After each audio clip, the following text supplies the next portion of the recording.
పవన్ కళ్యాణ్ తన కొడుకు అకీరాను హీరోగా పరిచయం చేస్తూ సొంత బ్యానర్లో లాంచ్ చేస్తారేమో అని కూడా ఊహిస్తున్నారు. అకీరా ఇప్పటి వరకు పబ్లిక్ లైమ్ లైట్ కి దూరంగానే ఉన్నా ఫ్యాన్స్ మాత్రం ఎప్పటి నుంచో అతని ఎంట్రీ కోసం ఎదురు చూస్తున్నారు.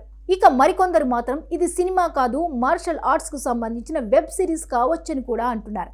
ఇప్పుడు ఓటీటీ ప్లాట్ఫామ్స్ ట్రెండ్లో ఉండడంతో పవన్ ఏదైనా ఇంటర్నేషనల్ టచ్ ఉన్న యాక్షన్ సిరీస్ ప్లాన్ చేస్తున్నారేమో అనే టాక్ కూడా వినిపిస్తోంది. అందులో పవన్ నటిస్తారా లేక గైడ్లా ఉంటారా అనేది అయితే ఇంకా క్లారిటీ లేదు. ప్రస్తుతం పవన్ కళ్యాణ్ హీరోగా హరీష్ శంకర్ దర్శకత్వంలో ఉస్తాద్ భగత్ సింగ్ సినిమా షూటింగ్లో ఉంది. ఈ సినిమా వేసవిలో రిలీజ్ అవుతుందనే ప్రచారం జరుగుతోంది. ఈలోగా తన సొంత బ్యానర్ నుంచి మరో కొత్త ప్రాజెక్ట్ అనౌన్స్ చేస్తే ఫ్యాన్స్కి డబుల్ ట్రీట్ అవుతుంది. రాజకీయాలు, సినిమాలు రెండింటినీ బ్యాలెన్స్ చేస్తూనే పవన్ ఇలా క్రియేటివ్ విషయాల మీద ఫోకస్ పెట్టడం చూస్తే ఏదో ప్రత్యేకమైన ప్లాన్ ఉందనే ఫీలింగ్ వస్తోంది. మొత్తానికి పవన్ కళ్యాణ్ క్రియేటివ్ వర్క్స్ నుంచి వచ్చిన ఆ ఒక్క వీడియోతోనే ఫ్యాన్స్లో ఎన్నో ప్రశ్నలు, ఎన్నో ఊహాగానాలు మొదలయ్యాయి. సినిమా అనౌన్స్మెంటా, సీక్వెలా, సిరీసా లేక కొత్త హీరో లాంచా అన్నది ఇప్పటికీ సస్పెన్సే.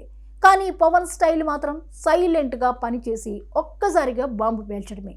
కాబట్టి తరువాతి రోజులో ఏ రేంజ్ అనౌన్స్మెంట్ వస్తుందో చూడాలి.